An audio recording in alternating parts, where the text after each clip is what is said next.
Senator Angus King is back in the U.S. after attending the NATO summit in Lithuania this week. King, who is a member of the Senate Armed Services Intelligence Committee, says the alliance has never been stronger. However, he worries if Ukraine is allowed to join, it would lead to what he called, quote, World War III.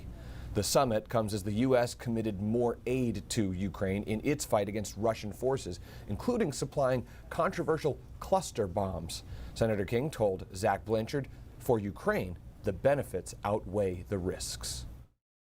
The danger is to civilians in the area. The Ukrainians are making this decision.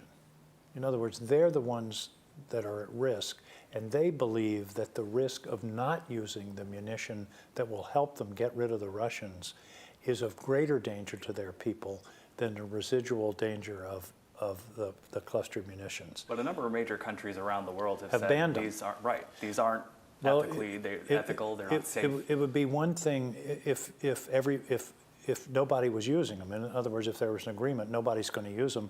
Okay. The problem is they're being used, and they're being used effectively by the Russians, and it's a very potent weapon. Senator King went on to say that despite headlines showing otherwise, there is, in fact, bipartisan support for Ukraine.